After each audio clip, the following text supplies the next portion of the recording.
Hi, SLC result ಬಗ್ಗೆ ಒಂದು ಮಹತ್ವದ ಮಾಹಿತಿ. ವಿಷಯ ಅಂತ ಹೇಳಿದ್ರೆ, ಈ ಹಿಂದೆ ನಿಮಗೂ ಕೂಡ ಗೊತ್ತಿದೆ, ನಮ್ಮ ಶಿಕ್ಷಣ ಸಚಿವರು ಥರ್ಡ್ ಲ್ಯಾಂಗ್ವೇಜ್ ಏನಿದೆ ಅದರಲ್ಲಿ ಪಾಸಿಂಗ್ ಅಂತ ಇರಲ್ಲ, ಎಲ್ಲರೂ ಕೂಡ ಪಾಸ್ ಆಗಿರ್ತಾರೆ. ಹಾಗೆ ಗ್ರೇಡಿಂಗ್ ವ್ಯವಸ್ಥೆಯನ್ನ ಮಾಡ್ತೀವಿ ಅಂತ ಈ ಹಿಂದೆ ಹೇಳಿದರು. ಇದನ್ನ ಪ್ರಶ್ನಿಸಿ ಹಲವಾರು ವಿದ್ಯಾರ್ಥಿಗಳು ಹೈಕೋರ್ಟ್ಗೆ ಅರ್ಜಿಯನ್ನು ಹಾಕಿದ್ರು. ಹೈಕೋರ್ಟ್ನಲ್ಲಿ ವಿಚಾರಣೆ ಆದ ನಂತರ ಈ ಹಿಂದಿನ ವರ್ಷಗಳಲ್ಲಿ ಯಾವ ರೀತಿ ಇತ್ತು ಅಂದರೆ ಮಾರ್ಕ್ಸ್ ಅಲಾಟ್ ಮಾಡ್ತಿದ್ರು, ಅದೇ ರೀತಿ ಮಾರ್ಕ್ಸ್ ಅಲಾಟ್ ಮಾಡಬೇಕು. ಥರ್ಡ್ ಲ್ಯಾಂಗ್ವೇಜ್ಗೂ ಕೂಡ ಗ್ರೇಡಿಂಗ್ ಮಾಡಬಾರ್ದು ಅಂತ ಆದೇಶವನ್ನು ನೀಡಿದ್ದಾರೆ.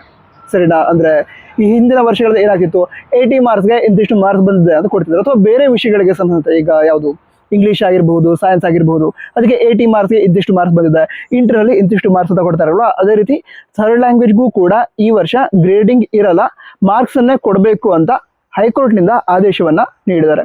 ನಂತರ ನಿಮ್ಮ ಆನ್ಸರ್ ಪೇಪರ್ ಇವ್ಯಾಲ್ಯೂಯೇಷನ್ ನಡೀತಾ ಇದ್ದ ನಿಮ್ಮ ರಿಸಲ್ಟ್ ಏಪ್ರಿಲ್ 24ಕ್ಕೆ ಅನೌನ್ಸ್ ಆಗೋ ಚಾನ್ಸಸ್ ಇದೆ. ಅನೌನ್ಸ್ ಆದ ನಂತರ ಕೂಡ ಹೇಳ್ತೀವಿ.